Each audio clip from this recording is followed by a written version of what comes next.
I can't provide a link to you, but if you just go on YouTube and you put in keywords Dan Orlovsky, Atlanta Falcons offense, I'm sure it'll pop up for you. And he pointed the arrows directly at Zach Robinson. I also saw a good piece because Dan put out a good piece, and then I saw another good piece that was put out by I forget the name, but Chris Sims. I forget the name of his show or his podcast. I forget the name of it, but they pointed their arrows at Michael Penix. Chris Sims came on and said, what, Zach Robinson, I gotta apologize to you. Once I went and watched the film, that was Michael Penix. Michael Penix pretty much failed your offense that game. So, you just got varying viewpoints, and like I say, we talk about it amongst ourselves as fans, and I think the large majority of the fans were blaming Zach Robinson. And to me, he deserves the blame, but in my own personal opinion, I think he's just the easy person to blame. He's just the easy person to blame. When you've been losing how we've been losing as a fan base, it's easier, in my opinion, to blame coaches, for all the failures that we've had. But the last, since the Super Bowl, we've had a variety of coaches that have came through here, and it's hard to believe like every coach that has came through here from offense to defense is just but terrible, just absolutely terrible. So while I do understand how us as fans we blame the coaches a lot, I think also us as fans, we don't like to put accountability on our players, because those are our players, those are our guys. We're a fan of the Falcons, and in a sense, we're really saying we are fans of the players who play for the Falcons, who have that Falcon logo on their helmet. And I think as a fan base, especially our fan base, we tend to be way bigger fans of the players than we are the coaches. So I think a lot of times we let the players get away with more than they should. Even going back to last year's defense, and do I think Jeff Ulbrich is a better defensive coordinator than Jimmy Lake? Absolutely. You're going to get a absolutely from me 100 out of 100 times if you were to ask me that question. But I also see that there's way more talent on the defense this year than there was last year. If Jeff Ulbrich was coaching that same defense last year, he wouldn't have the same success that he's having these first 3 games, in my opinion, because the talent wasn't there. I mean, we can use one of our rookies, for example, James Pierce Jr. You watch James Pierce Jr., he just jumps out on tape. He was jumping out in preseason. He was jumping out in training camp. Everybody, oh man, can't nobody block Pierce. Can't nobody block Pierce. Then you watch him in preseason, he's jumping off the tape. You watch him in regular season, he's jumping off the tape. It's not like he has 5 sacks so far this season because he doesn't. I think he only has 1. But he's consistently and constantly getting pressure on the quarterback. Consistently and constantly doing that. And I'm not trying to take anything away from Jeff Ulbrich, because I think he does. I think he's good at what he does. But in a sense, what James Pierce has shown us so far, you can't coach that. James Pierce is going to line up and he's going to beat his man. If James Pierce was here with Jimmy Lake last year, he was just going to beat his man. And that's what it boiled down to a lot of time in football. Are you going to win this one-on-one matchup? Is the guy in front of you going to win this matchup, or are you going to win this matchup? We just have a lot more talent on this team defensively than we had last year, and that enables a good defensive coach to come in and coach up that talent and complement that talent.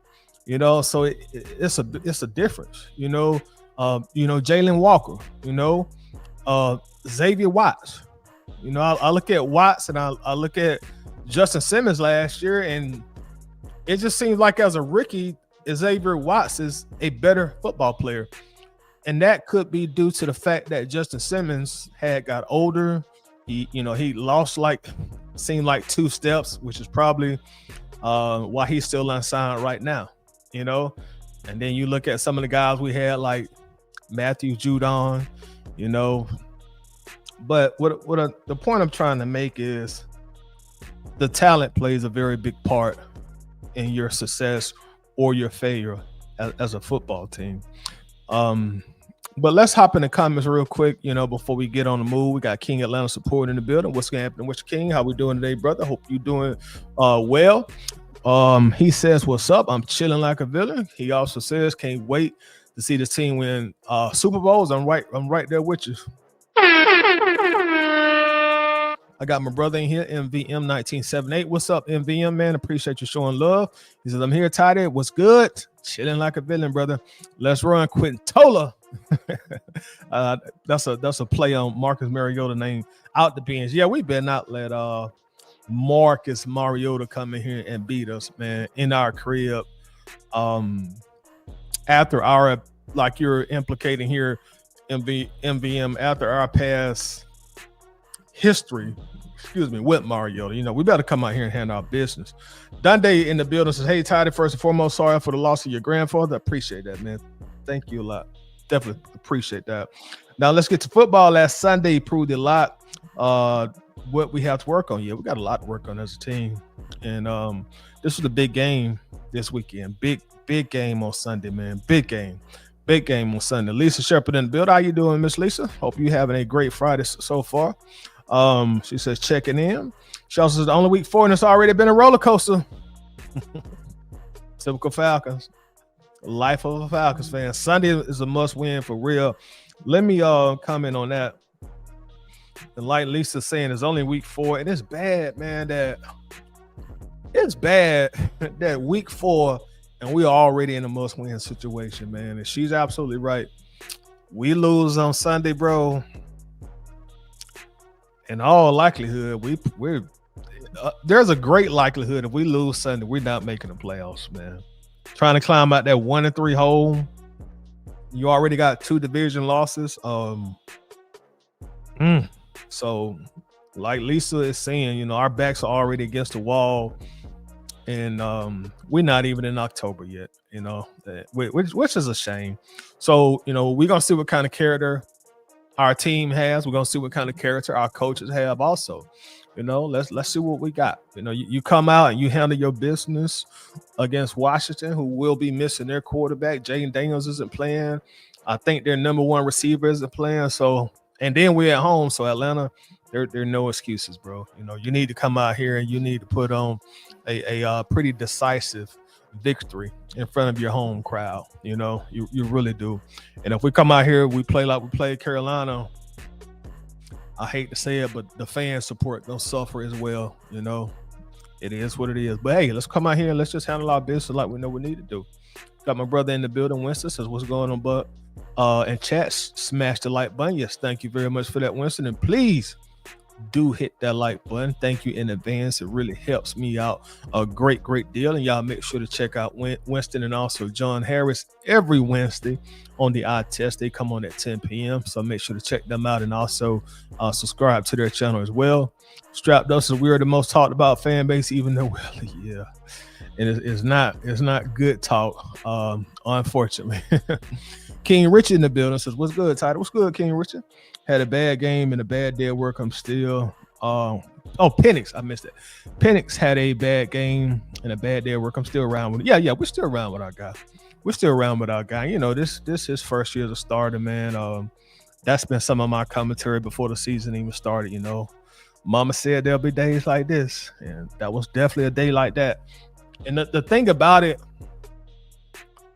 for me personally, in my opinion, Michael Penix was absolutely terrible. I'm just gonna call it like it is. And during this season, he still is probably gonna be expected to have some more. Even though that game was terrible, I think he's gonna have other kind of mediocre games.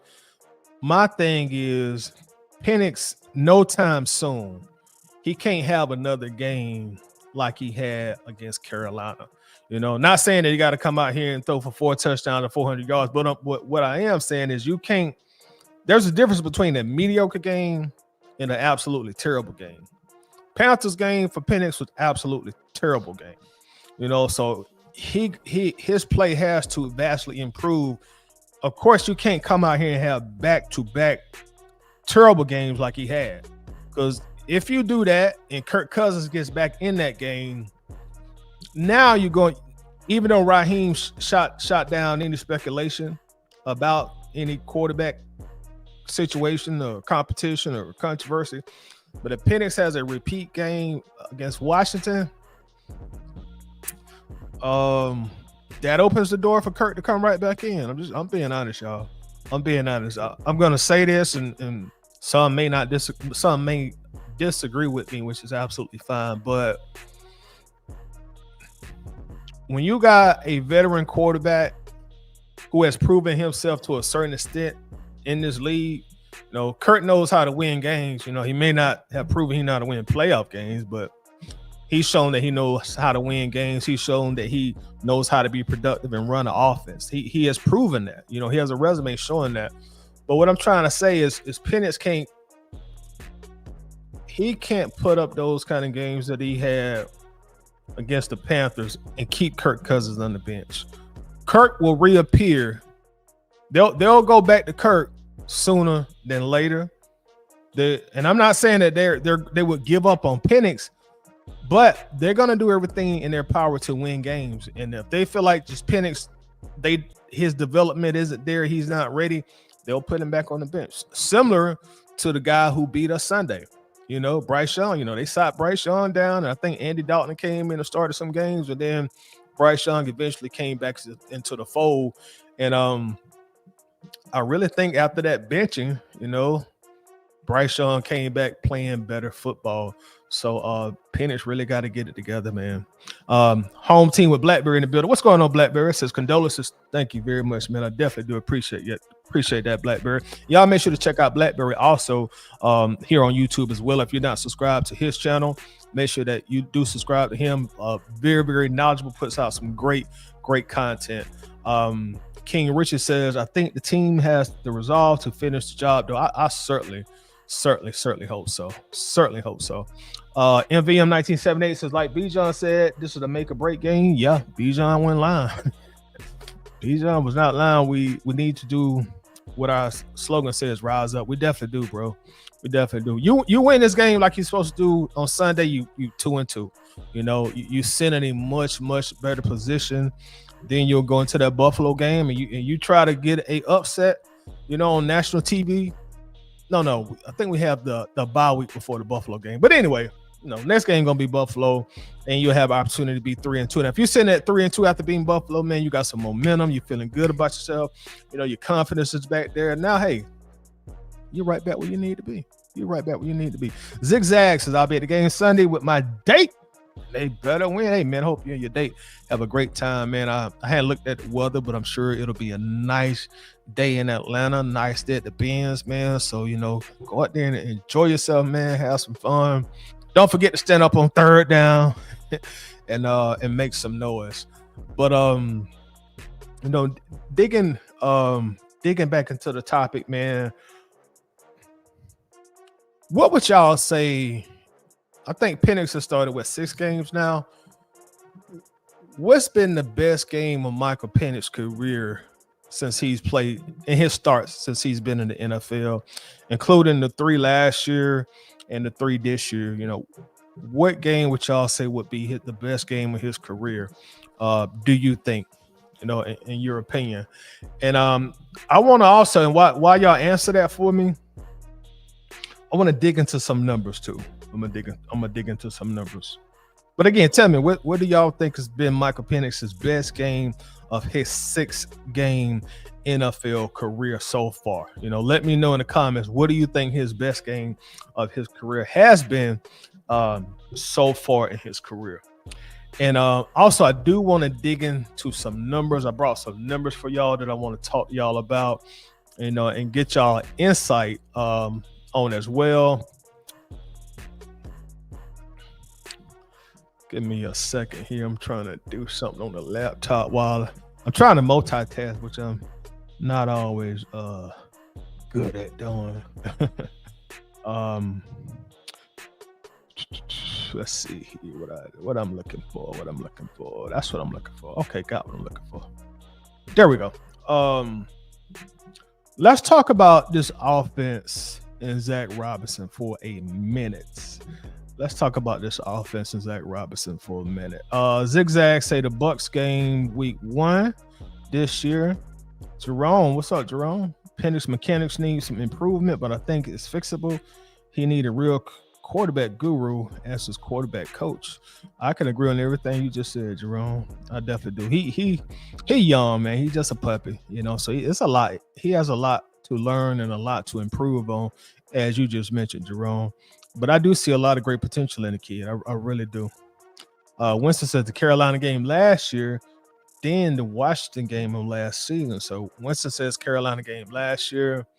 82 Money Color, what's going on? He says the Giants game, so that had to be last year. David says, what's up, Tyler? What's going on, David? Carolina last year. William Paul, what's happening? William says Washington last year. King Richard says Carolina then Washington last year. I think that's pretty much the same thing that Winston just said. So it looks like so far most people is saying the Carolina game from last year from the comments that I read so far. I don't think I missed anybody comment. Let me see here. I want to make sure that MVM also says if we can excel at all 3 phases of the ball, we can beat the Bills and also it in hand. I agree with you on that. I definitely agree with you on that, man. We've shown when we're playing good football, we can come out here and compete with the best of them, man. You know, it's just a matter of Atlanta, like it's always been, learning how to close games and win games. You know, y'all know we should have had a Tampa game. We didn't close that game and, you know, let them bounce back and beat us. Ain't got my glasses on. That's okay. Ski, what's going on? Ski says Raheem seat hot. It's getting there. It's definitely warming up, bro. It is definitely warming up. 82 Money Color says only because we won the game. Hey, that's a valid point. So it looks like most people are saying Carolina from last year. Let's just look at the stats from that game for Penix, from that Carolina game from last year, because that's what the majority picked.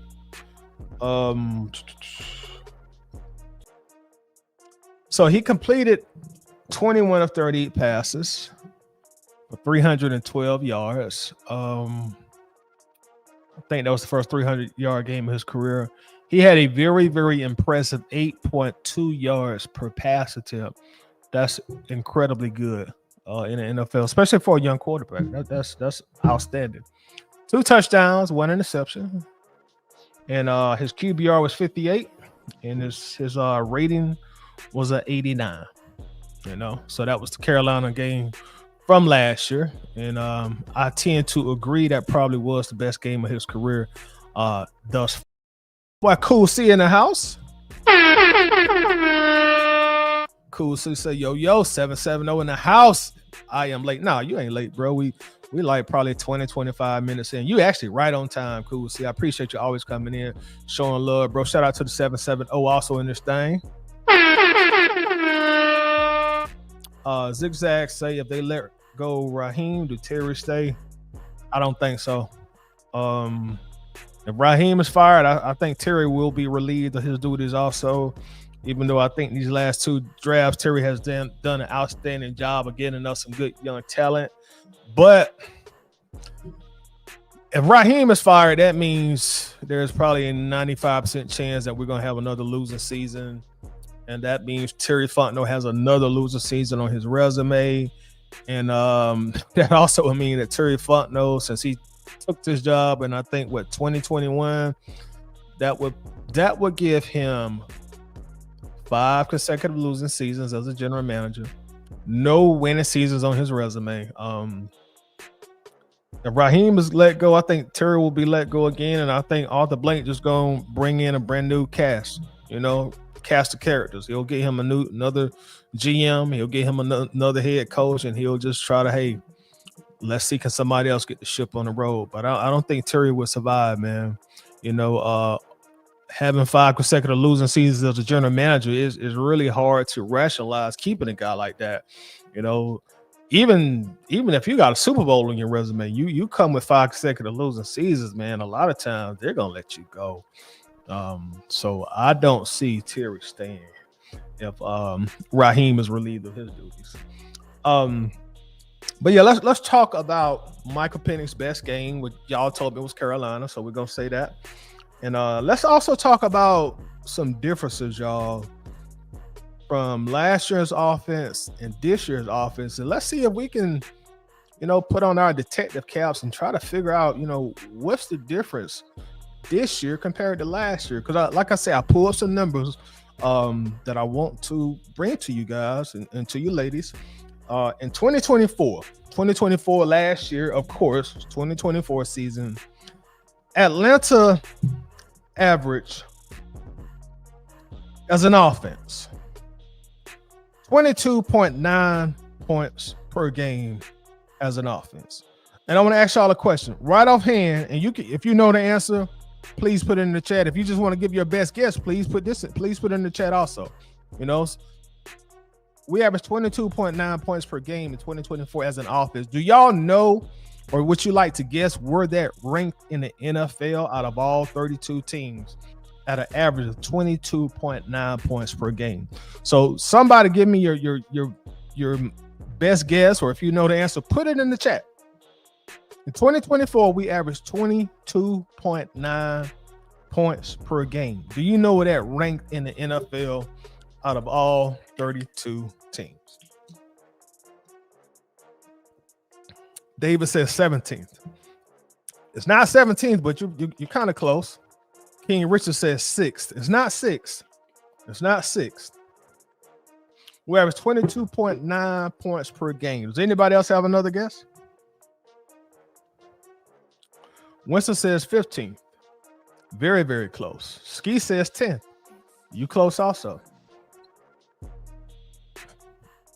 I'll give y'all the answer based on the research I did. We ranked 13th in the NFL in scoring out of 32 teams. That's pretty good. That's pretty good. We're not in the top 10 or top 5, so I'm not going to sit here and say that that's great or that's excellent, but 13th is that's pretty good. It's pretty good. And also consider this fact also, y'all. We average 22.9 points per game. And that's what Kirk Cousins, going through that stretch of games that he went through as a quarterback when his play fell off based on him getting hurt, based on what he told us he got hurt. And I tend to believe that he probably did aggravated injury during the Saints game because his play just fell off the map, after he had been playing so well. But that's 13th in the NFL. That is pretty good. Now, as y'all, I don't have to tell y'all, you are right, Winston. We were 6th in total yards. So overall, we had the 6th best offense in the NFL last year. That's damn good. That's very good. That's you can even say, hey, that's great. That's great. I think most coaches in the league, if you just, hey, man, your offense is going to be ranked 6th in the NFL, will you take that? I think 95, 96, 97% of the coaches, yeah, we'll work with that. We can work with being the 6th best offense in the NFL out of 32 teams. Another question I want to ask y'all.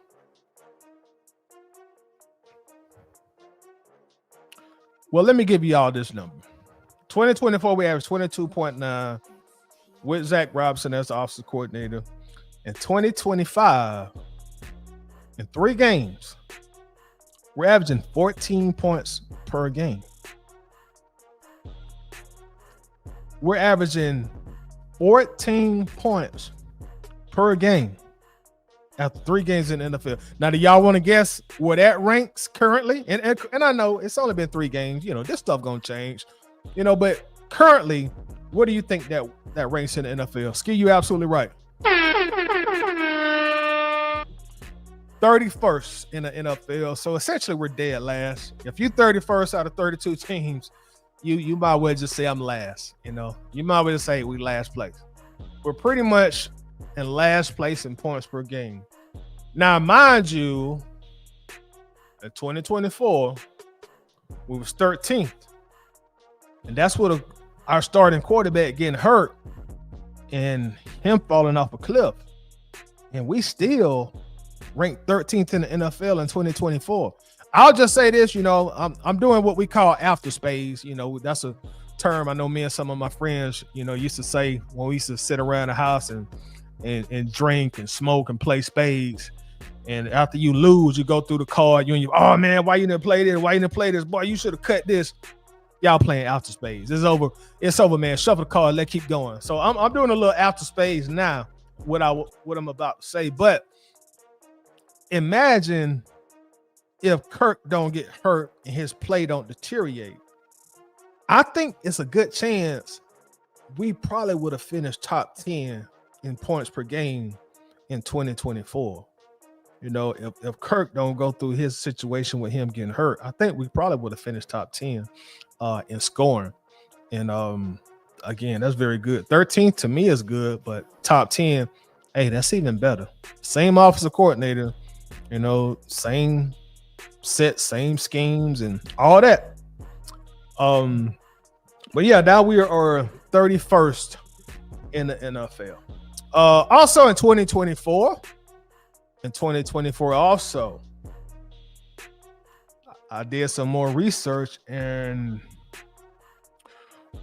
we averaged passing the ball in 2024. We averaged 239.3 yards per game throwing the football.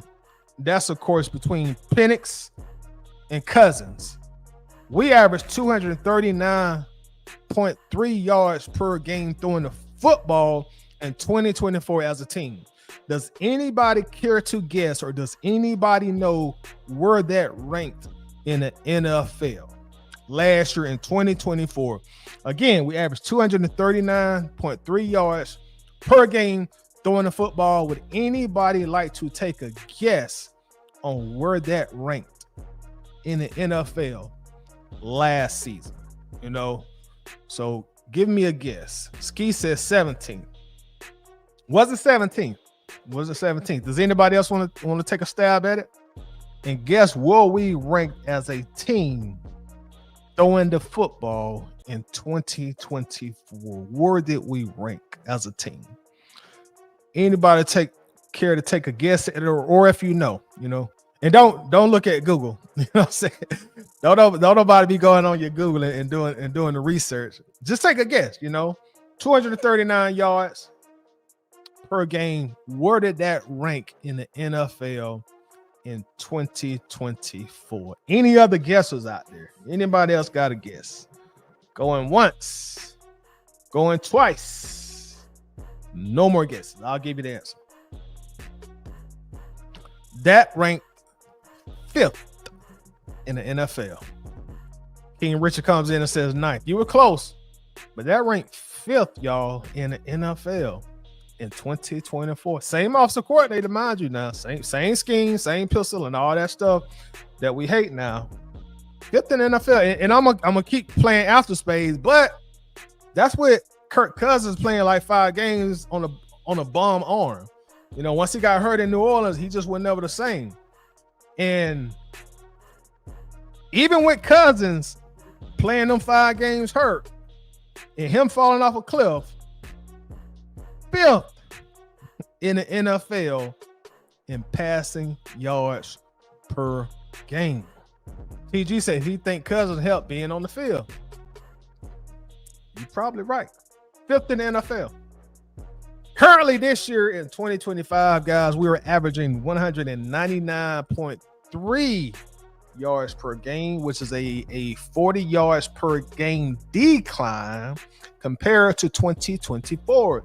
Would anybody like to take a guess on where that currently ranks in the NFL at this point in time in 2025? Again, we're averaging 199 28.3 yards per game passing. Would anybody like to take a guess on where that ranks currently out of 32 teams in the NFL? Last year we were ranked 5th. Would anybody like to take a guess on where that currently ranks right now? Ski says 29th or 30th. Neither one of those. Good guess, but it's not 29th or 30th. Anybody else want to guess? David says, our wide receiver's right. I had a pinched nerve in my shoulder and it hurt just walking around the house. Drake and Mooney have or still have shoulder injuries. Could be why the offense is right. Now, that's a valid point. You know, Mooney's been hurt since training camp. Drake, got hurt the first game. So that's a very, very valid point that we do have to point out, because last year those guys came into week 1 both healthy and nobody got an injury that we knew about after the first game. So that's a very valid point. That's a caveat that we do have to consider while we go through these numbers. Winston says 27th, not 27th. Good guess. Not 27th. Anybody else want to take a stab at it where that currently ranks in the league right now? I will give you the answer. We are ranked 19th out of 32 teams in the NFL in passing at 199 yards. So we're currently ranked 19th. Also, because our thing really this year that has stood out in 3 games, especially the game that we won against Minnesota, has been red zone. Last year we scored when we got in the red zone, just only including touchdowns, but we would score a touchdown 54.72% of the time. Let's just say 55% to make it easy. We scored touchdowns 55% of the time we got in the red zone in 2024. Let me give you that again. In 2024, this is touchdowns only. This is not including field goals in this data. But Atlanta scored a touchdown 55% of the time we got in the red zone in 2024. Now, y'all help me out. Somebody give me your best guess. What do you think that current percentage is right now in 2025? What's our touchdown percentage in the red zone in 2025? Does anybody want to take a stab at that and give me a guess? Last year, 55%. In 2024, what do y'all think we're at right now in our red zone percentage in regards to scoring touchdowns in 2025? Jay Black, what's going on, brother? How you doing today, man? Hope everything going good with you. We were 55% last year. King Rich says last place. Jay Black says 0%. It seemed like it, Jay Black. King Rich, you close. We currently ranked 30th. So you close. You close enough to say you got it. But this year, we were averaging our percentages 29%. Almost 100% drop off.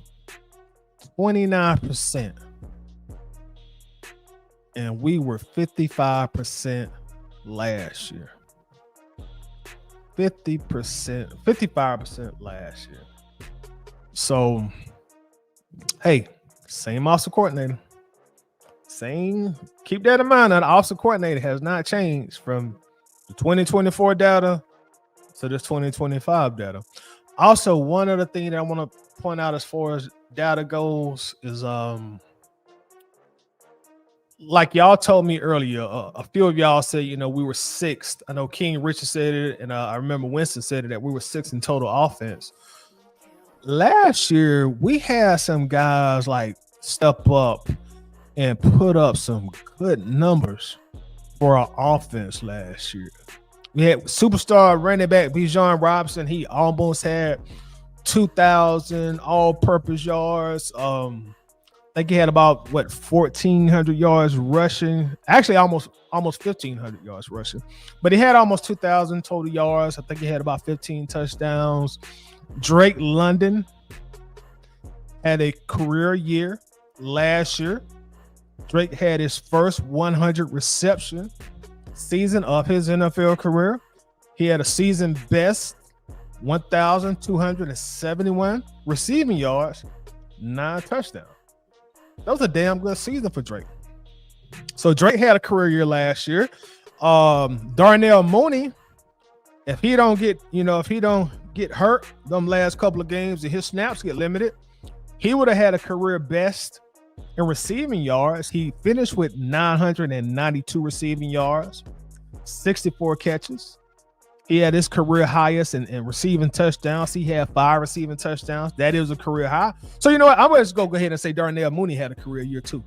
Because he did get hurt. If Darnell Mooney don't get hurt, he'd have had a career best in receiving yards also, and he did have a career best in receiving touchdowns. Ray McLeod, who really was signed as just special teams guy. Hey man, we need you to return kicks and just be a special team guy, and if we need you to step up for wide receiver, somebody goes down, be ready. Well, that happened. Ray McLeod easily had the best year of his career by far. 62 receptions, almost 700 receiving yards, and he only had 1 touchdown, but still, Ray gave us great production. Now, Kyle Pitts didn't have this year. He had his rookie year, which we still waiting on, but production-wise, Kyle Pitts was all right. He was straight. 600 yards, 4 touchdowns, 47 yards. The point I'm making is you got guys on this team in key positions, running back, multiple receivers who had a career year in this offense since 2024. Same offensive coordinator. They had career years. And this year we're not seeing the same thing. Let's look at Michael Penix. Now, y'all bear with me here because I know this is such a small sample size that the numbers are a little skewed. But, the numbers are what the numbers are at the time. 2 months from now, I'm sure these numbers will change, and I hope they increase greatly. In 2024 PFF, this is courtesy of PFF Pro Football Focus. Michael Penix PFF grade last year was 87.9. 8th best of all NFL quarterbacks. Now, granted, it's only 3 games. I get it. Hey, but that's what his grade was. He had a passing grade of 87.6, which was the 6th best in the NFL last year. This year, Penix has a PFF grade of 51.4, which is 42nd out of 47 quarterbacks. Has a passing grade of 51 even, which is 43rd out of 47 quarterbacks. So those 3 games last year are drastically different than the 3 games this year. And I think probably last year, there was no pressure on Penix last year. I like to say he was like playing with house money. So the pressure of being a starting quarterback leading the team wasn't there, even though technically he was starting the last 3 games. But hey, man, I'm truly a rookie last year. They done threw me in here because Kirk Cousins throwing all kind of interceptions and he fumbling the ball and we losing. So shoot, I'm about to get it. I'm about to go in here. Ain't no pressure on my shoulders. I can come out here. I can be free. He ain't playing tight. It was a different level of pressure. Excuse me for using a baseball analogy, but being a relief pitcher compared to a starting pitcher. Hey man, I'm just coming here because Kirk ain't getting the job done, bro, and I'm a breath of fresh air, But there was a difference there. Now, we just went over some data. Blackberry says, clearly there has been a disconnect somewhere within the system. I do agree. I definitely agree with you on that because again, Blackberry, as we both know, this is the same offensive coordinator that, for whatever reason, don't know how to coach no more. But I think we all agree last year the offense wasn't the problem. The defense was ass last year, and now that the defense is good, the offense is ass. But that's how Falcons are, though. We the most cereal with no milk team that you ever gonna come across. But same offensive coach, same formation, same sets, and everything. Offense was drastically different last year than it is this year. And really, the only thing that has really changed, I mean, we can say Caleb McGarry went down with an injury, but I would hope it hasn't turned the offense over like this. I would hope. We changed starting quarterbacks in the offseason. We went from the veteran to our young puppy, Michael Penix. So that's really the major change. And the point I'm trying to make is I do blame Zach Robinson a good deal for the offense not performing. I do blame Zach Robinson a good bit for that. But if y'all familiar with me, I keep that under my name for a reason. Players make plays. Players still got to come out here and make plays. You still got to come out here and you got to play. Despite of what's going on with your coaching style. Do I think Zach Robinson all of a sudden just forgot how to, be an offensive coordinator and draw up offensive plays and game plan and all that after he just had the 2024 season that we just went over, ranked 13th in the league in scoring. That's with Kirk Cousins getting hurt and pretty much being ineffective for 5 games, 5th in the NFL in passing. Now we 19th in the NFL in passing. Do I think Zach Robinson just all of a sudden lost his zen from one season to the next? No, I don't. Like Blackberry said, there's a disconnect somewhere. But as much as we don't want to discuss the elephant in the room, the quarterback holds a great deal of responsibility in such a drastic decline on offense as well. Because before Kirk got hurt, Kirk was cooking. Kirk was cooking. If I just go through our scores last year, Pittsburgh game, my offense put up 10 points. Philadelphia game, my offense put up 22 points. The following week, we put up 17 points. Then we put up 26 points. Then 36 points. Then 38 points. Then 34 points. Then 31 points. Then 27 points. Then Kirk gets hurt. Then Michael Penix comes in. The offense puts up 34 points. Then we put up 24 points. Then we put up 38 points. We were not saying at that point in time, oh, Zach Robinson, he don't know what he's doing. This, he can't score no points. And Zach Robinson thought that we can't score points because we were scoring points.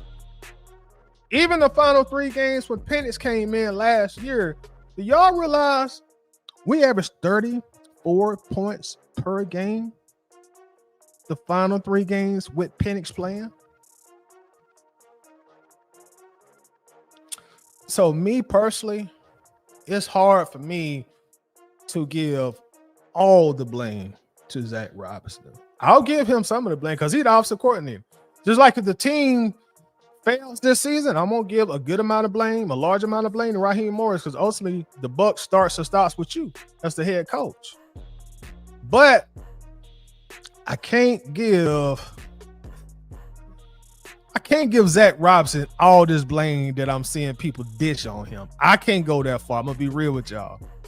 Again, I know Penix, is our baby, and I ain't talking about no funny style shit now. I'm just saying baby in terms of a young quarterback. He needs to learn, just like a regular baby. They learn, they learn how to walk, they learn how to crawl. That's what I mean by that. Now, don't start that crazy shit. But anyway, that's our baby. We don't want to be too critical of him, and we don't want to say bad things about him, and we shouldn't. Let's not just give up on our guy and just start shitting on him. But that's the starting quarterback. So I can't give all this blame to Zach when I've watched these first 3 games. Now, the first game against Tampa, I thought Penix played damn good football. Second game against Minnesota, I thought he was okay. He did what he was supposed to do. Just hand the ball off. Don't turn the ball over, kid. We can get out of here with a victory. We're going to run the football good enough to get out of here with a victory. Third game, the game that we ain't really got over yet, Carolina, 30-0. Penix was just absolutely terrible, man. That's the only way I can put it. I can't look at that game. When I go back and watch that game, I can't say, well, damn, Zach did this and Zach did that. I'm looking at Michael Penix, man. Like, bro, he's just playing bad football. He playing terrible football. And when your quarterback play that bad, you're going to get the results that we got. But one thing I do want to see, because I see a lot of great football minds in the chat, and I appreciate y'all coming on. Before I get out of here, y'all said his best game last year was Carolina game. So what I want to do, I want to go back and just watch a little bit of the film from that game with y'all, and see if we could put on our detective hat and see what has changed with Zach Robinson, this offense, and Michael Penix from last year's Carolina game, which we say was his best game, to currently. Like, what has changed? Is Zach doing something different? Is Penix doing something different? Like, what has changed? So that's really what I would like to do. King Rich says because he was under center the first play, the New York game was play action under center. That's why I said why he closed the playbook. TG says offense got 1 touchdown. Orlovsky didn't show all those throws he missed. You got a valid point, David. You really do. And like I was saying earlier, David, I don't know how long you was on here, but Chris Sims and them, they came and they said, hey, man, we got to apologize to Zach Robinson. This game is on Michael Penix. This is not on Zach Robinson. This game was on Michael Penix. William Paul said offensive line was better last year. I can agree to that, because when nobody hurt, then you still had Drew Dahlman in the fold too. I can go for that. I can definitely go for that. I'm with you on that one. I'm definitely with you on that one. I don't think the offensive line has been bad enough to be where we're at currently, but I do agree with you. Let me try to move myself around on this screen so we can get more of the game and less of me. There we go. I think that's better. I think that's a lot better. Yeah, that's a lot better. Yeah, so y'all stay with your boy if you got the time, because like I say, it's a lot of great football minds in the chat. Y'all help me figure this out. Like, what has changed? What has changed with Zach? What has changed with Penix? What has changed with the offense?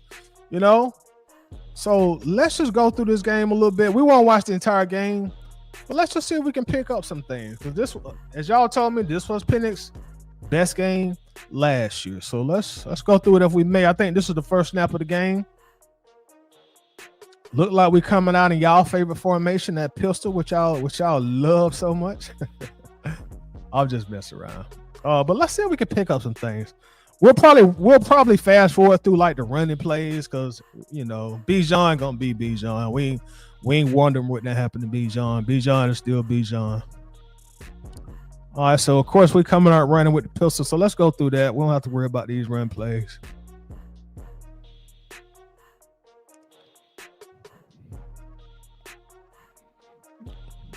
And y'all bear with me. I gotta stop it quite a bit so YouTube don't ban me. So y'all bear with me.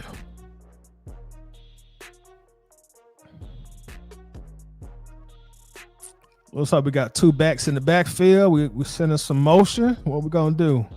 Look like a running play. And it is a running play. I think that's Tyler with the ball. I ain't got my glasses on. I can't really tell. Let's go by that. We ain't worried about running plays. No, that's Bijan with the ball. We ain't worrying about the running plays.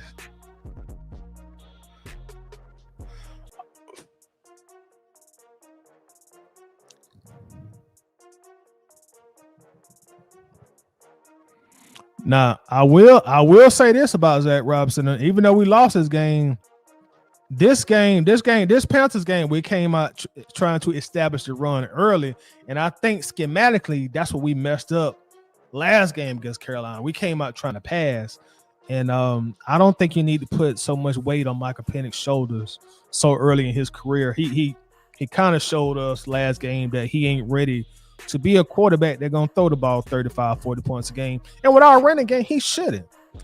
Now, that's something I'll blame Zach about. I don't know if he came up with the game plan himself, which I assume he did. I don't know if him and Raheem was in collaboration on that, trying to come out and throw the ball more for whatever reason. But, hey, man, run that route with our running backs, man. Tyler Algier only had 1 carry. That's unacceptable. And Tyler Show ain't coming back last year, man. He's going to go somewhere where he have a chance to start. So we got Bijan in motion here. Okay, we finally throwing the football. Let's see. Like some quick underneath routes there by Drake.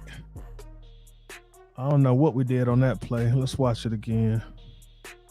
I don't know if that throw was off or what happened there, but let's see if we can figure out what happened right there.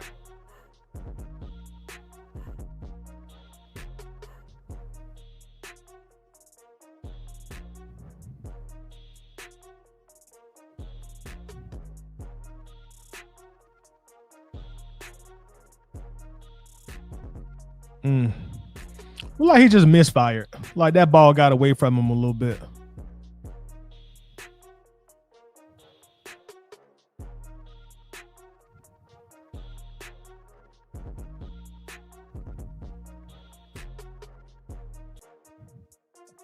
Yeah, it looked like that one got away from him.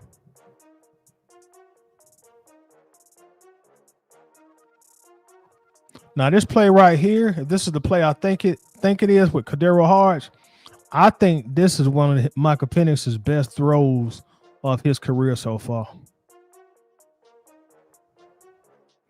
I think this is one of the best throws. This throw and that throw to Kyle Pitts last year.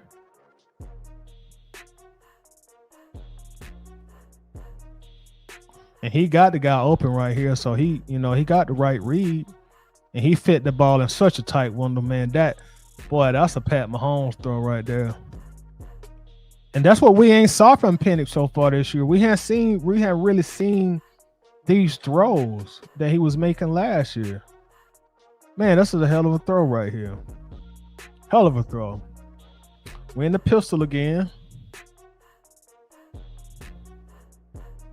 Setting his feet. Release, that super quick release. Oh my God, that's such a good throw. Such a great throw.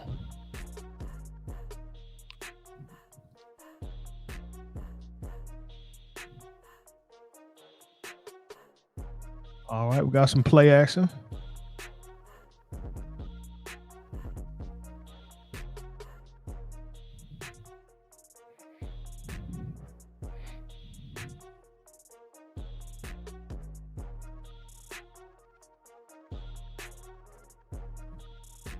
So let's see what happened on this pass, y'all.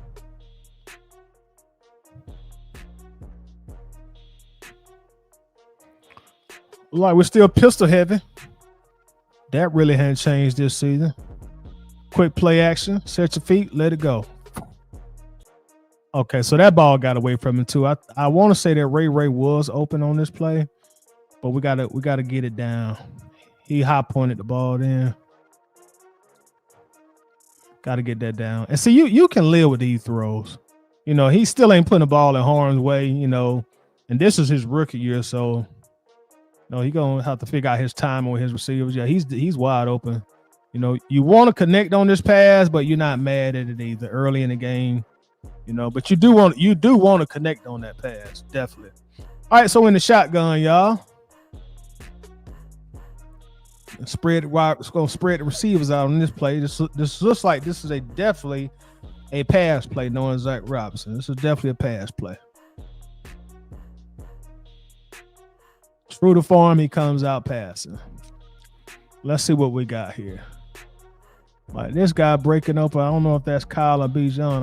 I don't have my glasses on, but he is open. Where do we go with the football? Is that Drake? That's a good decision too. Like we ran a lot of underneath routes on that play.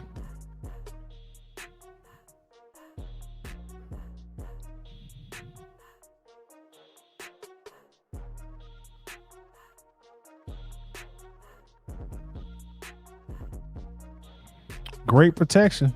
Plenty of time. I'm talking plenty of time. Good throw. Good hard throw. Good solid throw. Good solid throw.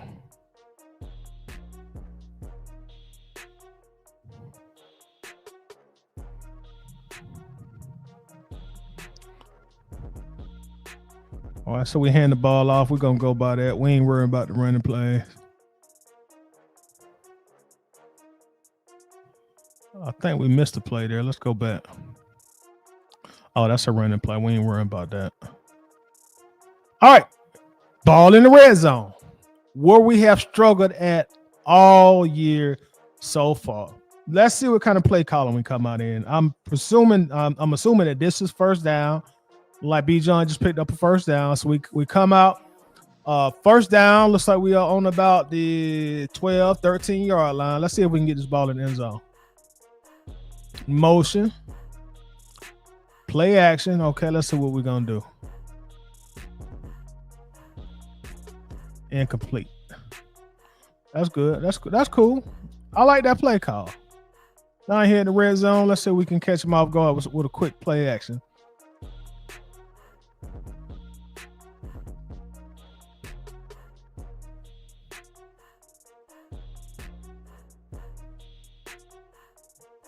That's a good fake too. That's all right. They got pressure.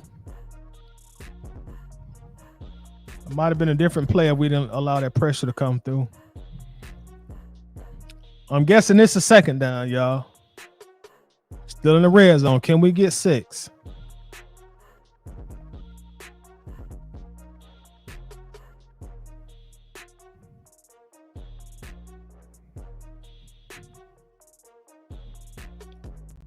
Got plenty of time.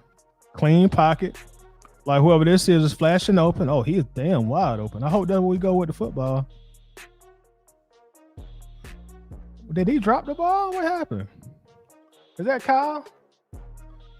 Let's see what happened on this play. Whoever this was running this shallow drag right here, they show was open.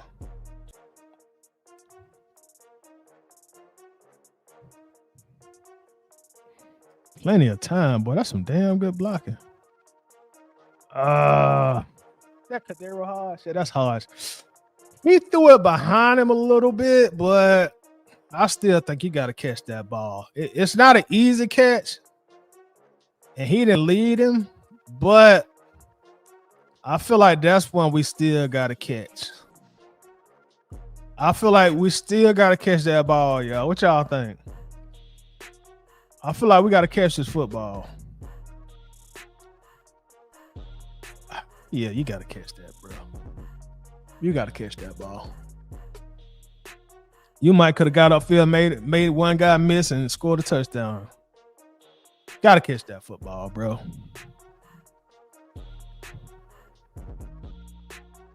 All right, we got them all spread out. Let's see what we do, fellas.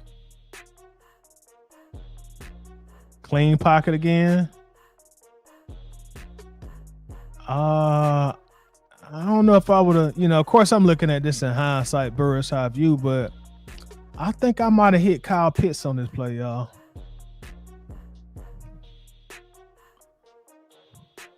And I'm looking at these routes. These are pretty much the same routes that we're running this season, I think.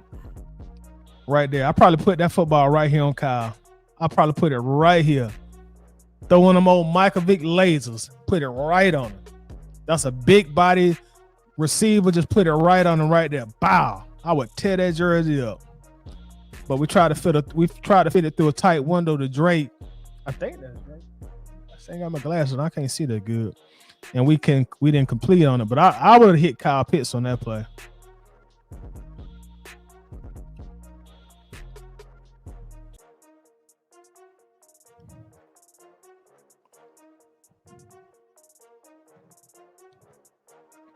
John Kent, what's up? John says receivers running lazy routes. There are no dogs out there.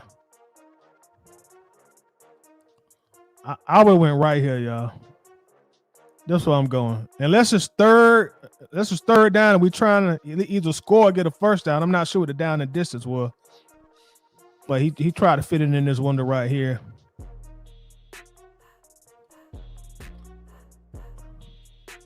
Which we didn't.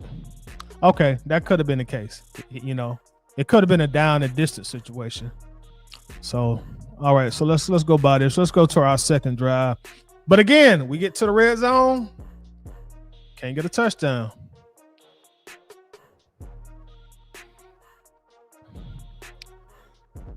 Y'all bear with me as we go through these Carolina plays. We ain't worried about them. 7:03. Let's fast forward a little bit. So while we fast forwarded, I mean, y'all saw the first. Y'all talk to me. Help me out. You saw the first drive. Have you seen anything in just that? And I know it's only one drive, but have you seen anything in that drive last year that we're doing differently this year in 2025? You know, have we noticed anything different? Different scheme, different formations, different play calling. We seen anything different? And this is going to be our second offensive drive that we're going to look at now. What's up, Art? Says, I was hoping Jaden played this week.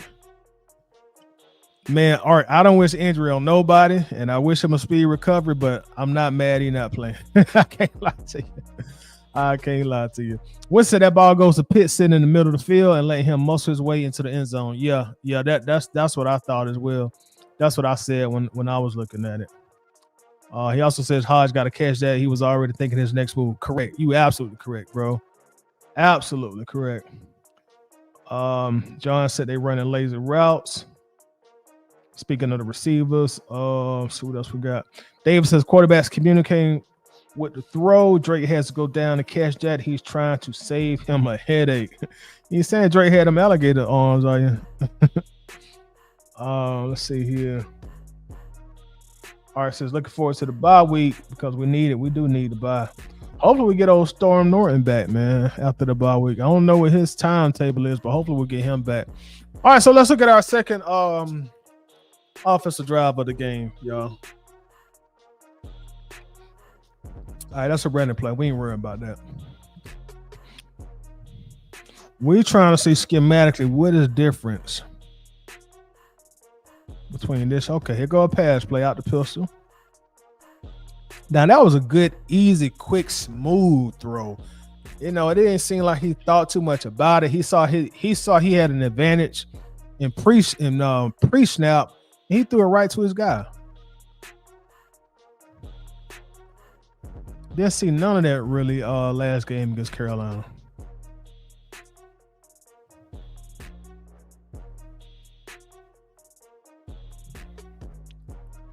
Boom, look how quick that ball out. Look how quick that ball got out. And that's some good yak after the catch, Drake.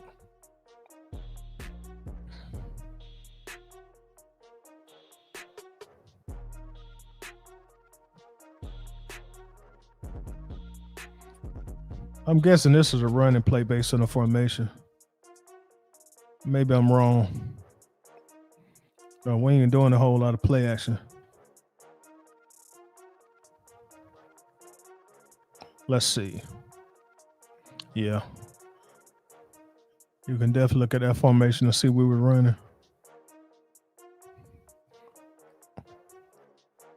Uh-oh. Are we under center? Do I see us under center, y'all? Do I see us under center? Are my eyes deceiving me? Are we actually under center? Let's see what we come out in under center for once. Oh, I thought we'd throw the ball. We just ran the ball.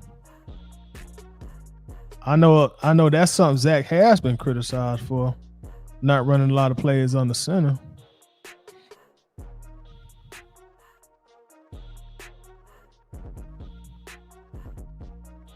All right, quick play action. Let's see what we come up with. All right, look like Bijan is already flashing open in the flats. Or Tyler, whoever that is. Got plenty of time. Goodness. Good decision. Nobody open, hit your safety valve. Hit your guy in the flats, live to fight another day. I can go for that. But damn, he had plenty of time, boy. Our offensive line doing a good job pass blocking so far. Look at all that damn time. Yeah, it looked like everybody was covered on this play. I don't know. You might could have got this guy right here.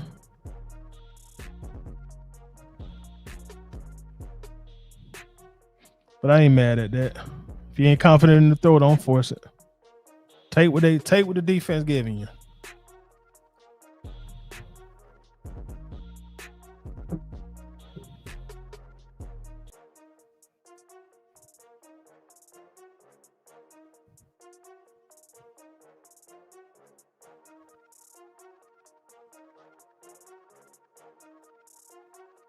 All right, let's see what we come out of here. Back in the pistol again.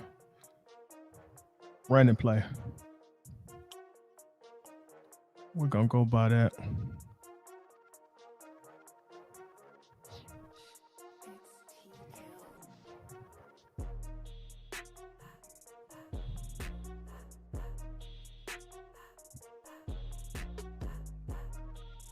Look like it's going to be play action. Nope, hand the ball off.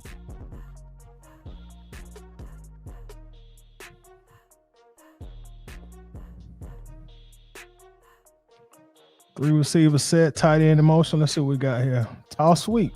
Okay. So we running the ball this game so far.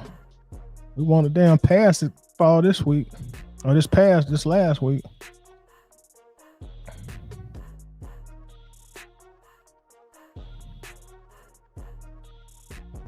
I'm guessing it's gonna be another run.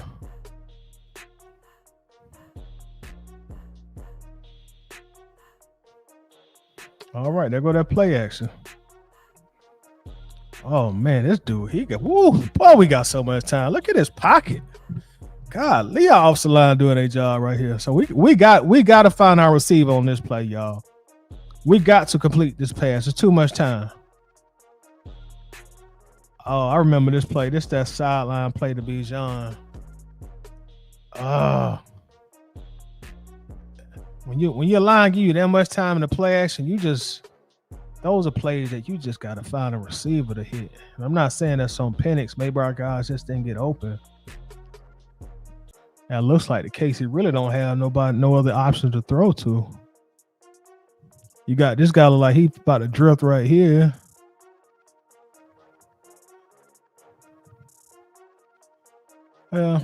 It's worth a shot.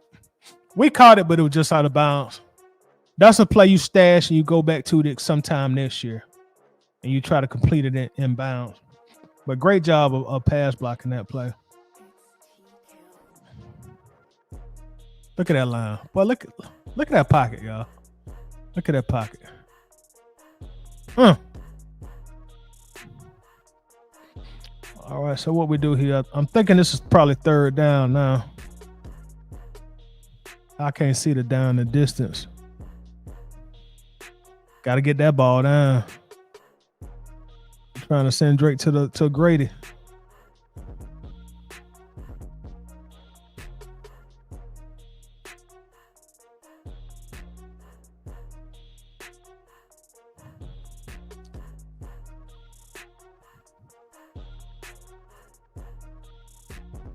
Yeah, you got to get that down, Penix. Definitely got to get that ball down. Davis says Bijan has to leave him more room to make the throw. What's going on, Tay? How you doing, brother?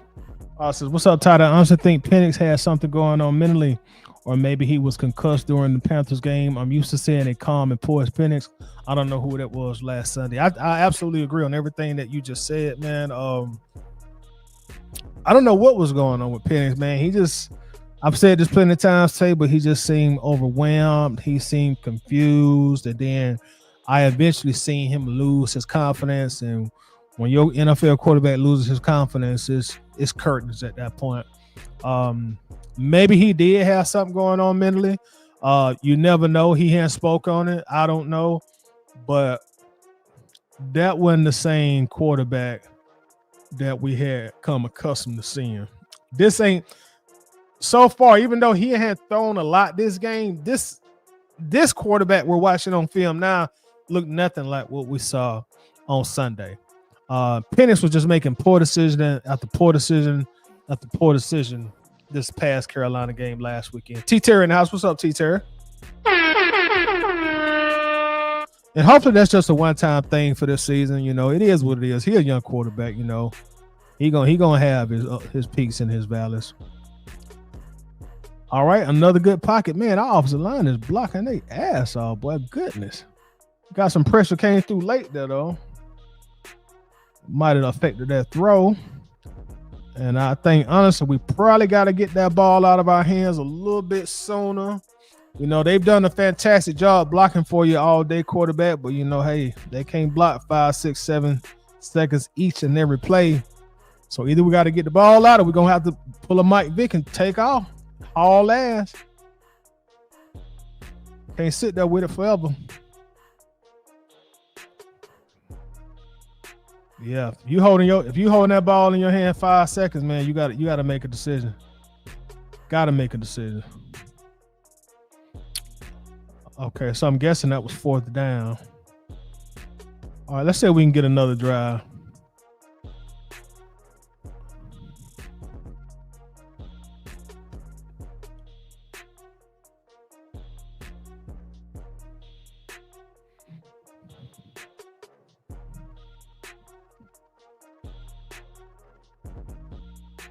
We're going to fast forward through these Carolina plays. Damn, they got a long drive right here.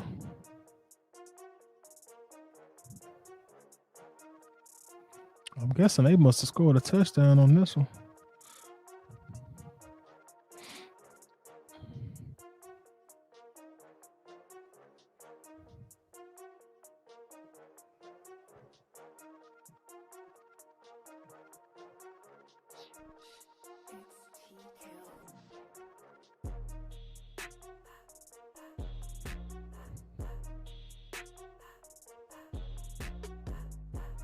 All right, so this is about to be our 3rd possession of the game that we're about to see now. John Kemp says, I think Penix did get concussed when he hit his head on the ground. Did you see it? I did see that play. I know exactly what you're talking about. Jerome says, I don't think he was concussed. I think the play caller had him frustrated. His mic and his helmet wasn't working. Yeah, that's something we got to figure out too. This whole getting the play in on time and the mic not working. Like, on the hopefully with Zach Robinson, you know, being on the field, we will no longer see that. 82 Money Caller says frustrated because he hasn't had a game he can really be proud of. His best moments all came in losing efforts. That's a valid point, man.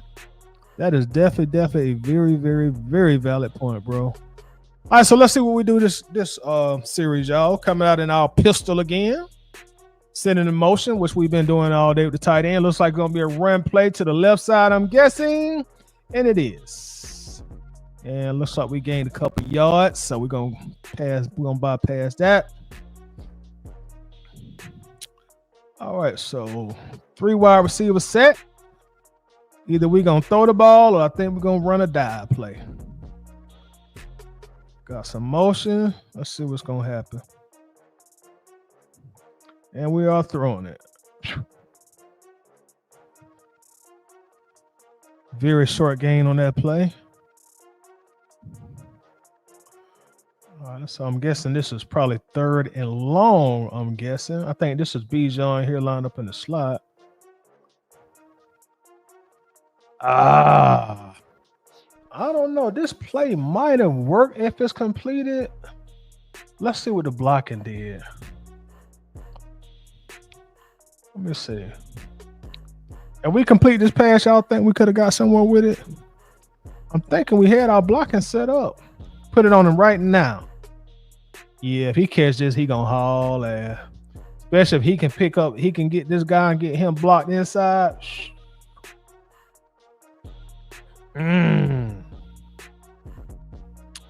Yeah, that's one we needed to complete. Had what we wanted. I wanted that ball get tipped, or did we just somehow miss Bijan?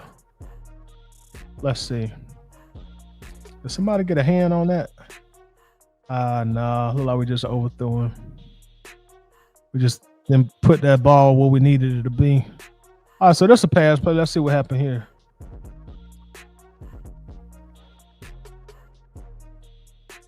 Great pass. That's a great pass. See, this is what I didn't see Sunday, man. And I don't know, man. I know somebody said the line was better last year. They blocking their ass all this game. So maybe, I don't know, maybe Penix, felt more confident in the line last year. I'm not sure. I don't think the line's been bad this year. I don't think they blocked like this last game, but hell.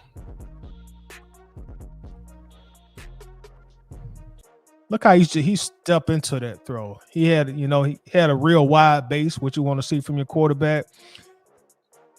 I'm just seeing a much more confident Mike Penix this game, y'all. I mean, look at that. And Drake able to pick up a lot of extra yards. Watch on this other view. Somebody mentioned his mechanics. Watch his mechanics on this view. Look at this open base he come out with. Square his shoulders and he deliver a perfect strike. Boom, there we go. Ready to release. God, boy, look at that. Man, that's great. See, you look like an 8-year vet on that play, man. This probably gonna be a run play right here. No, the Falcons ain't finna pass 2 straight times after a good completion.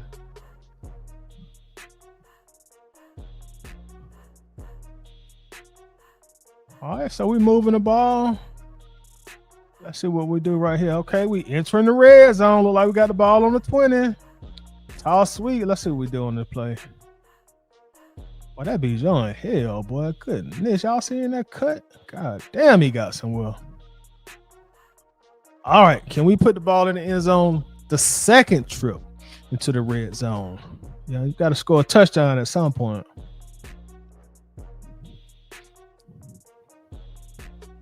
Motion. This would be a good time to do your play action right now. Hand the ball off.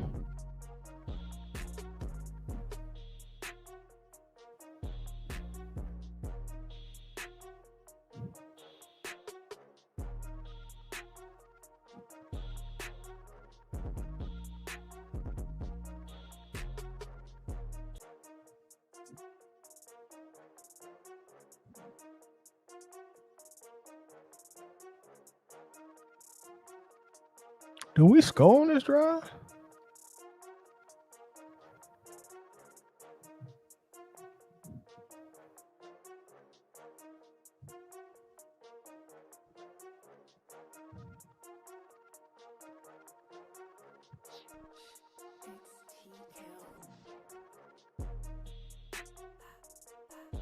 Still got the ball.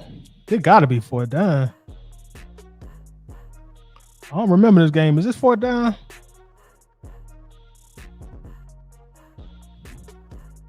There you go. I remember that play. And that's something we didn't see. We didn't see this past week either. For whatever reason, Mike Penix seemed like he wanted to get out that pocket and use his legs. I like how quick he made a decision. He didn't see what he wanted to as far as guys being open. He saw that lane and took the hell off. Out of there. And so we got to see more of these plays, the rest of the season for Penix. Again, I get it. I keep, mentioning Vic. You'll never get another Mike Vick. You got Lamar Jackson, who's, essentially his clone in terms of running with the football. But I know that's really not Penix's game. Running the ball and and things of that nature. But I don't know, man. He may have to incorporate more of this right here into his repertoire the rest of this season. Because there was some opportunities for him to take off and run this past Sunday, and which he decided not to do. Instead, he would just throw misfires. But this is really what you want. We saw this week 1 versus Tampa, but we didn't see this at all versus the Panthers. I don't know. Let's try to see if we can watch another offensive possession.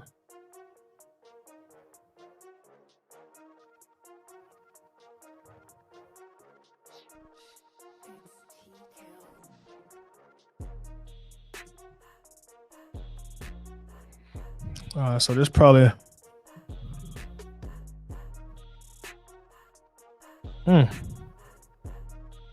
See, that's just old school pitch and catch right there.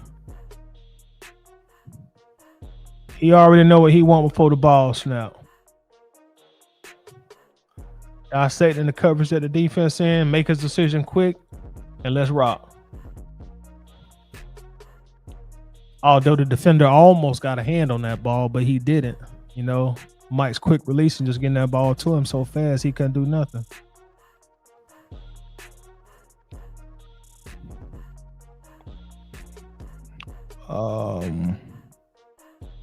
Let me catch up with some comments, y'all. My bad. Winston says Penix airmailed him, scared of the offensive linebacker. Jerome says that's what I commented earlier. His mechanics be hit or miss. I love Penix work with Phillip Rivers. They have the same throwing motion. I never noticed that, bro. I never noticed they had the same throwing motion. Phillip Rivers got all them kids, man. His time is occupied, boy. What he got, about 12, 13 kids? Strapped us, and maybe it's not the play call, and maybe it had more to do with Penix trusting the offensive line. Possibly. Because this game right here, boy, they blocking their ass off of him this first half of football, man. Goodness. I see why he had such a good game throwing the football here, because the offensive line did such a fantastic job of protecting the quarterback, man. So maybe that trust factor with the offensive line maybe has something to do with it. They was pending scramble for the touchdown. I had forgot all about that series of plays, man. But I remembered the play once I saw it. Winston says, was surprised he didn't throw it to the wide receiver scraping the back goal line. Easy throw for a lefty. I didn't see it. Excuse me. David says he ran a 4.5 in his pro. Yeah, you can see the speed whenever he does take off. You can obviously see that he does have some wheels whenever he take off, but that's really really not his game. That's just really not. He ain't the type that's gonna be a Josh Allen or a Lamar or Jane Daniels. That's really not his game. And I'm not saying that I want him to do something that he's not comfortable in doing, because Penix is a pocket passer. He like to just sit in that pocket and pick you apart. But sometimes when the time does call for it, hey, you may have to just take off and haul ass, man. And I've seen already from Penix these first 6 games, he ain't finna drop his shoulder on you. He's going to dive. he gonna give himself up and slide. I meant to say he gonna slide. And he's smart for that. Don't sit there and just take unnecessary hits. I want my quarterback sitting there taking hits. Jerome says Penix is like a mix of Ryan and Vic clone. Lefty, athletic, strong arm like Vic, poised and smart like Matt, plus the bad knee embrace.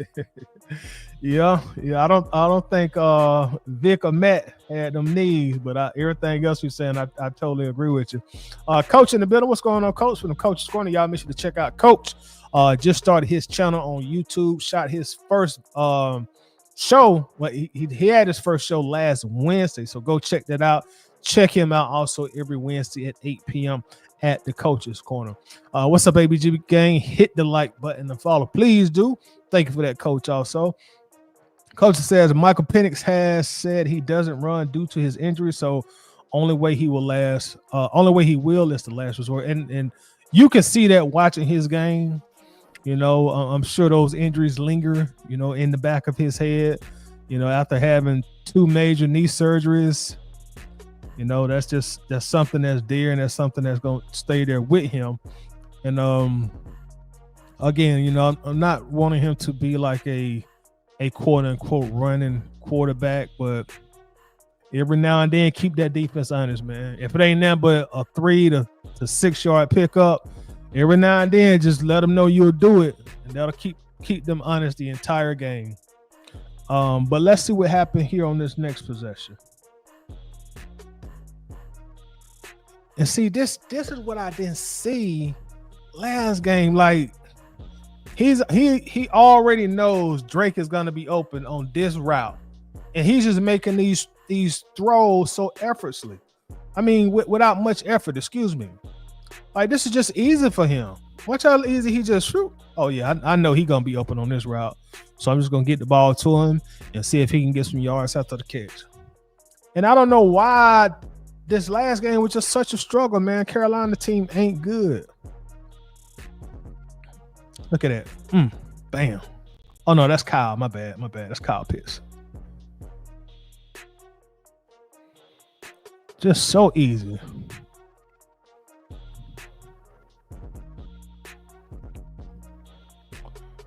Empty backfield.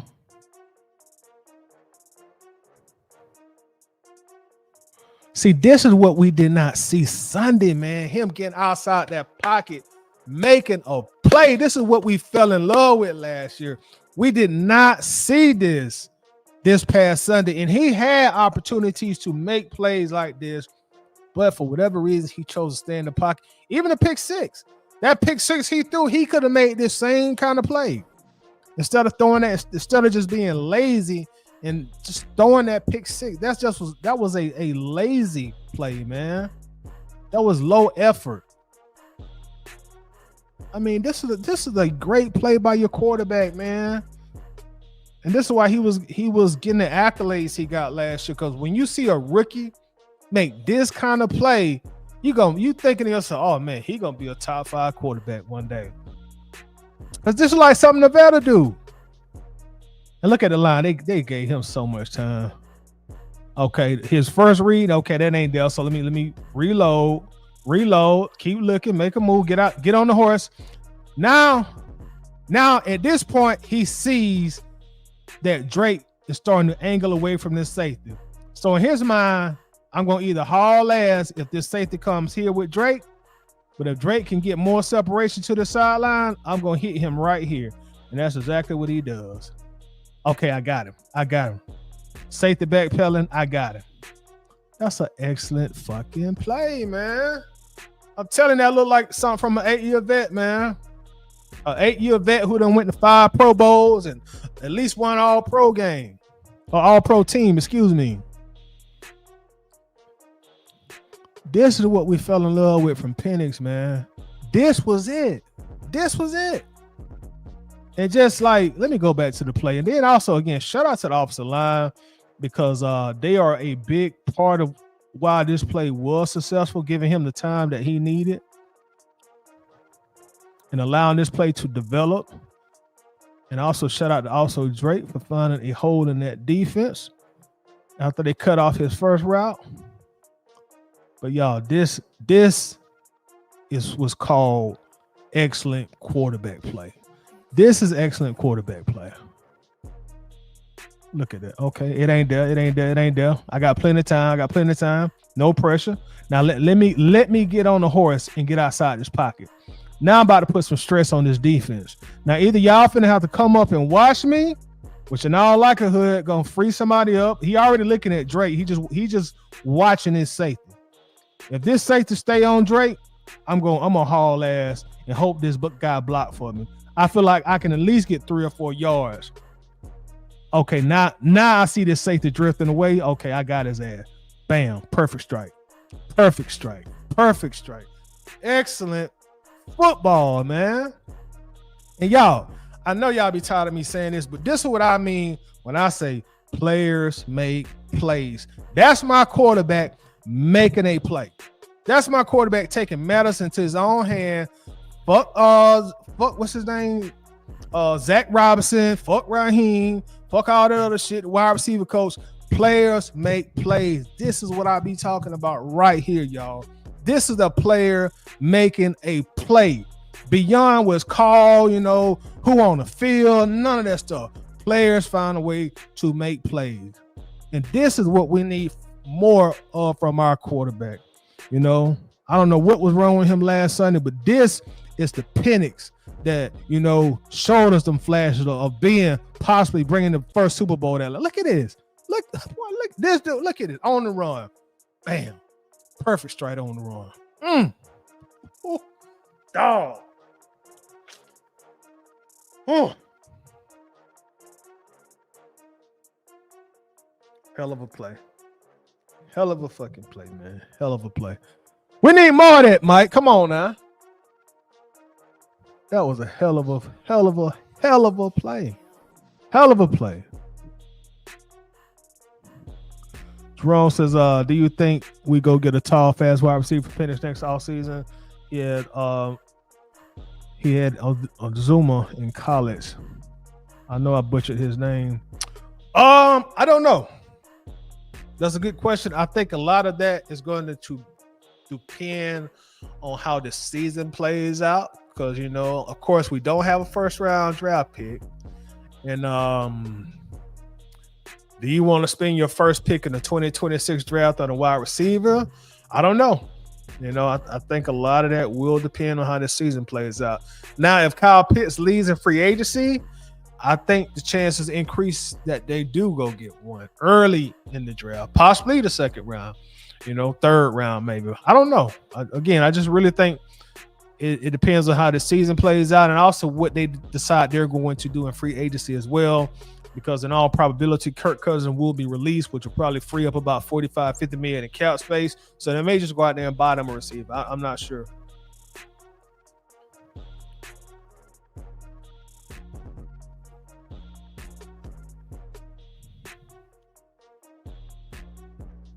All right, we ain't standing around the play. We know Bijan about that action. All right, in the red zone again. We scored last time in the red zone. Michael Penix scrambling for the touchdown.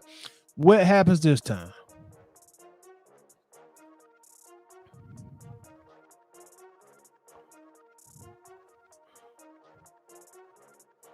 All right, does Bijan score this play? Let's keep going. We don't care about that.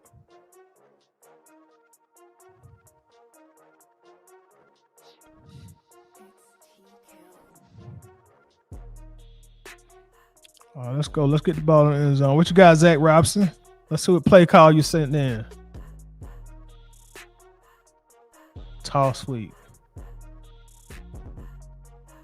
Boy, that Bijan is hell, boy. All right, so let's get us at least one more officer series in, y'all. Cause I love what I saw these last two. What happened? We got a turnover or something? Oh, we got the ball back so quick.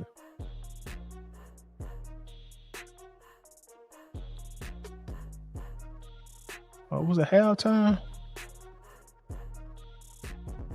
Oh, they punted. Okay, they must have had a 3 and out.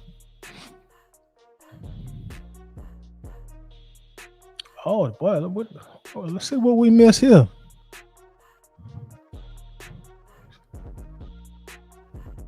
Ndunze from the Bears, Jalen McMillan and Jalen Pope.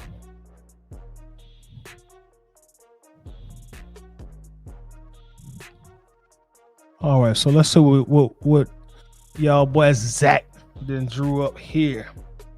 I think we got Kyle Pitts in motion. What we got? Y'all see anybody open? Look like he might be breaking open. I think this was the ball may be going. Oh my God, that's such a great anticipation throw right there.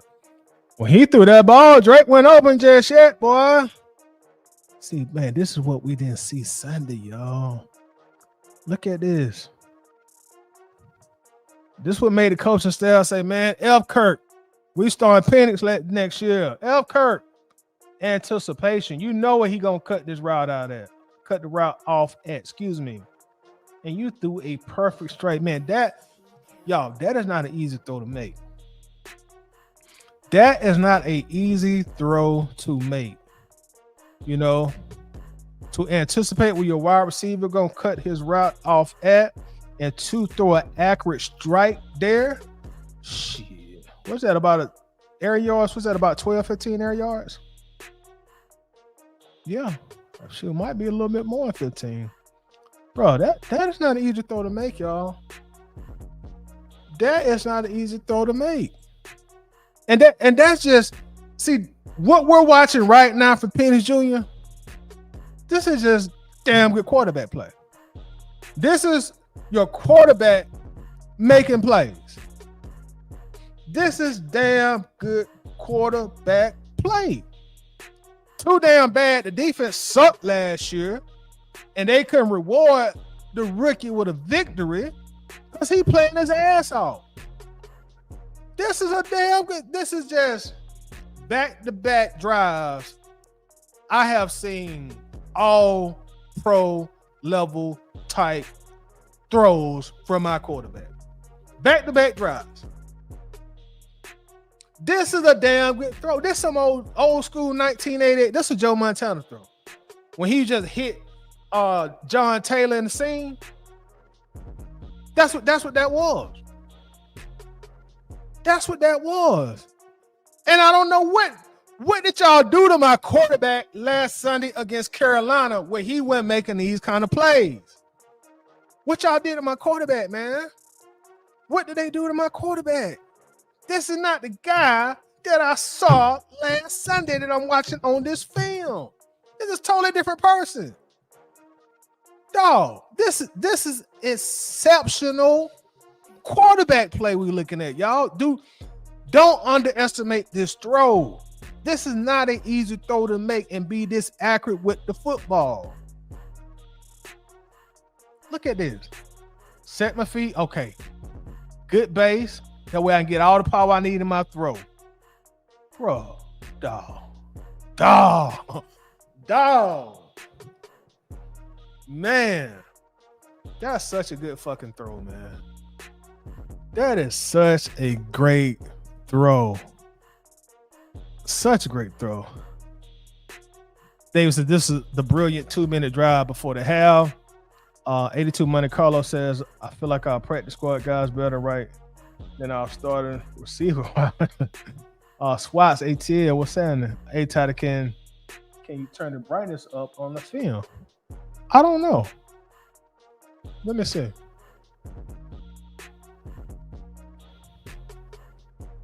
Let me know how that is. I never thought to do that, bro.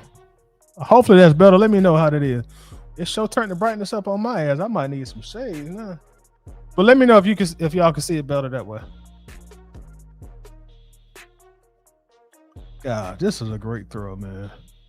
And again, shout out to the offensive line, bro. They are playing their ass off, man.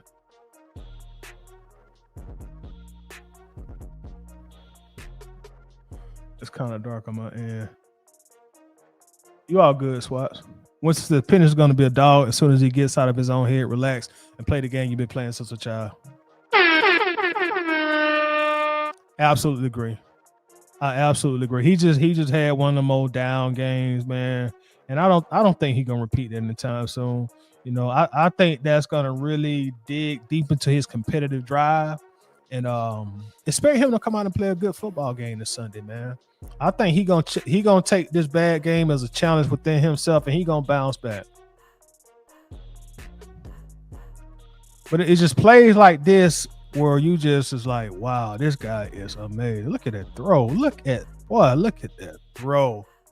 Fit it right in that zone, baby. Let's go. Let's go. I love it. All right, so what we got right here? Oh, who is this? Kyle Pitts breaking open right here?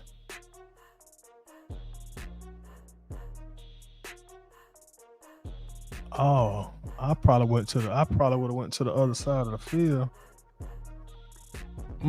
Myself. Let's see what happened again.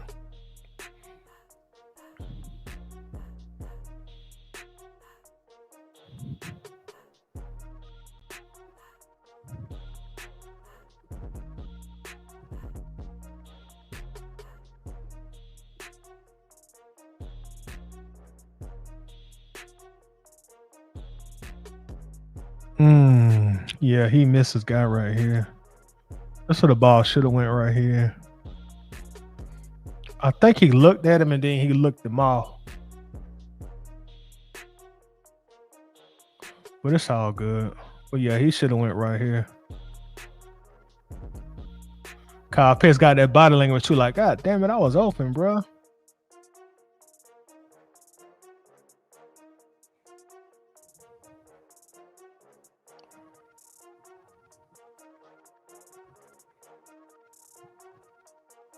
Looked like he was locked in on Drake. And he didn't even go to any other progression but Drake.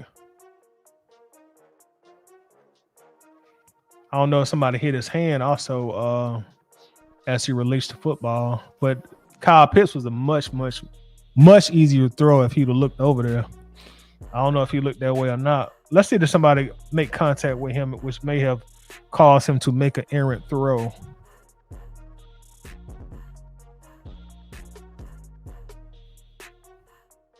Again, you got enough time. Go ahead and set your feet. No, he got that off. Yeah, that ball just sailed on him. But the offensive line did a great job this game pass blocking, man. I mean, a great job pass blocking. I guess we're going to be throwing the football again on this play. Let's see what happens.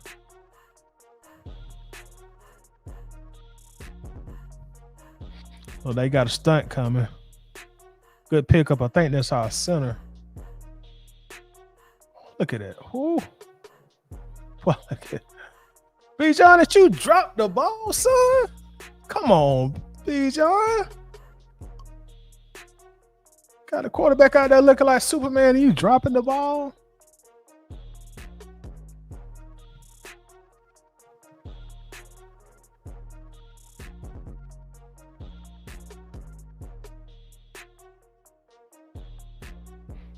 God, this is what I'm talking about right here. Bijan, you got it, son. You got to catch that ball. You ain't gonna have a big game, but still, you got to reward your quarterback, man. He out there playing his ass off, bro. You can't drop that. But y'all, once again, this is what I'm talking about, man. I get the coaching aspect of it, and that's very important. But this is players make plays. This is a quarterback. Look at this. Get the fuck off me. Get off me. Players make plays, man. Bijan, you got to catch that ball, son. You got to catch that ball. This is not the same quarterback we saw last Sunday. This is not the same quarterback we saw last. This is nowhere near the same guy. This is nowhere near the same guy we saw last Sunday, y'all. The guy we watching on this film, that I don't know who that was, showed up in Carolina last Sunday. I don't know who that was, but that's not the guy that's on this film right now. This is not the guy that was on the film. The guy we watching now, he making shit happen. He using his arm, his talent, and his athletic ability to prevail.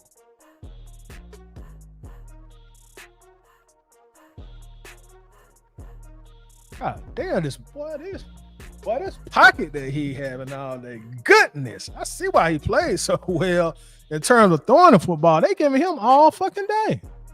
Got to complete this, Mike. I see where you're going. I see you going. Oh, did we catch that? Yes, sir. What a fucking play. That's a hell of a throw, too. Hell of a throw, hell of a catch, man. Hell of a throw, hell of a catch.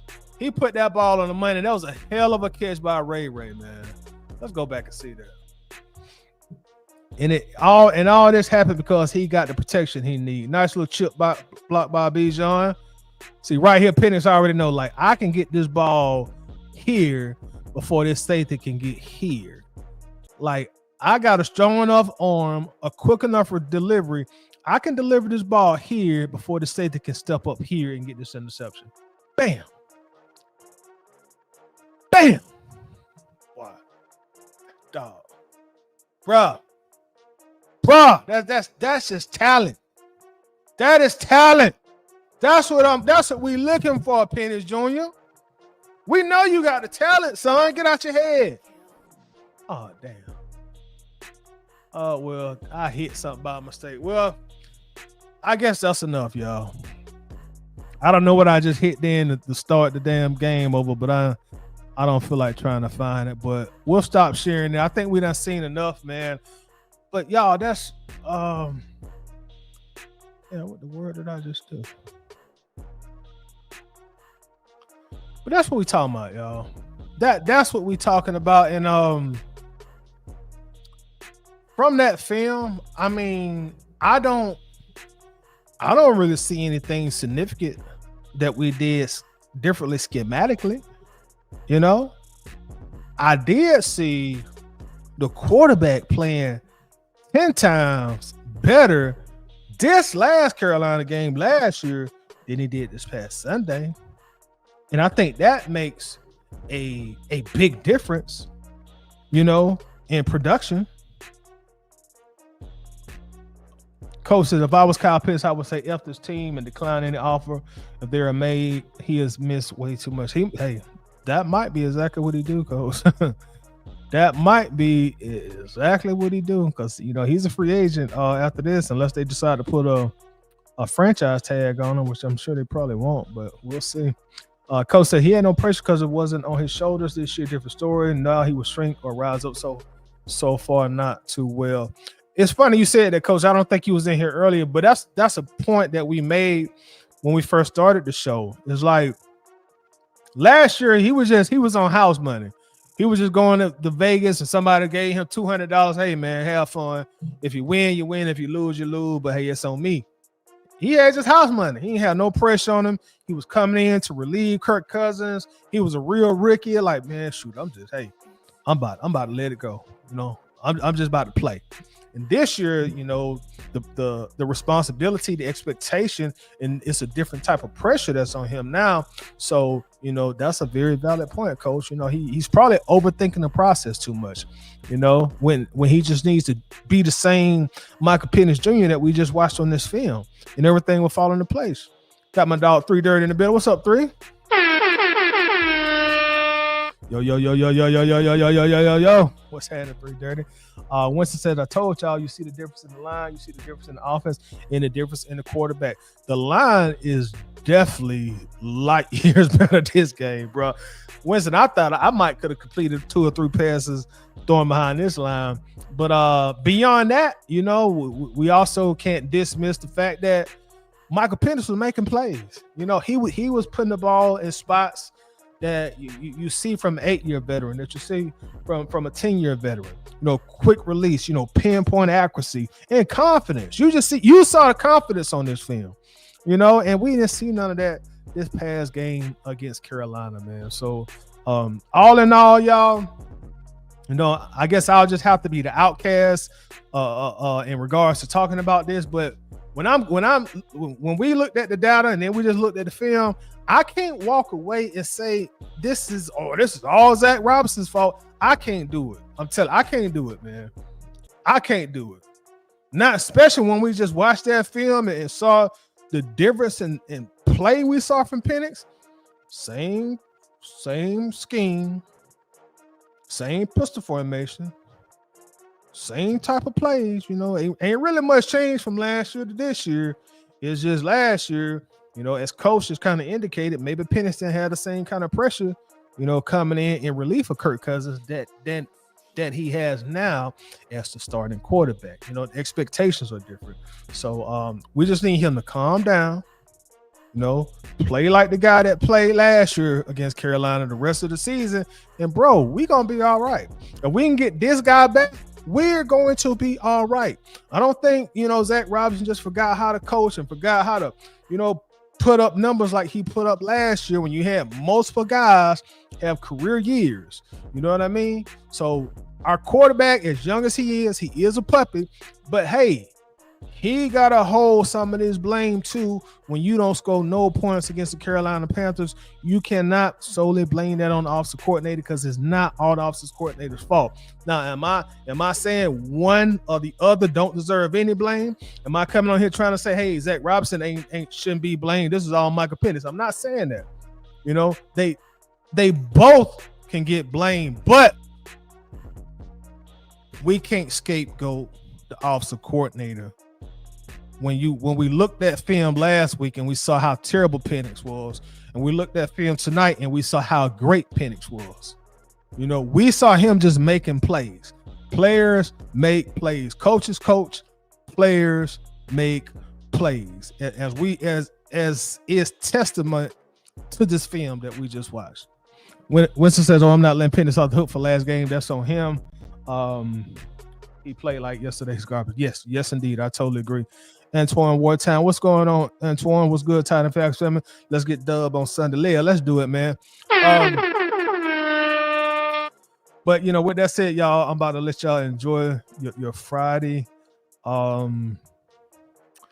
again, you know, we can't solely scapegoat Zach Robinson, bro. A quarterback has to step up and play. You know, if he can't step up to the challenge, hey, sit down and put Kirk Cousins back in. No, that's where I'm at with it. I still got confidence in Penix. I still think he gonna be a dog, but I want to win at the same time too. If Penix ain't ready, put the veteran back in there. Hell, we paying the $50 million anyway. Let's get our money's worth. So if Penix still needs some time in the oven, if that cake still ain't done baking, put him on the bench, bring the veteran in. You know, put him on the bench, bring the veteran in. Appreciate it, Winston. Thank you. Ski says, "Tight, I disagree with you, man." And that's totally fine, bro. That's totally fine. That's the great thing about being an individual, bro. None of us are gonna see the things the same 100% of the time, you know.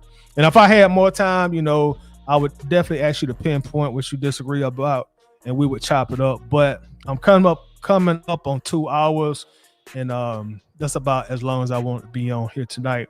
But I'm probably come back tomorrow, bro, and let me know what you disagree with, and we'll chop it up, because I still need to do like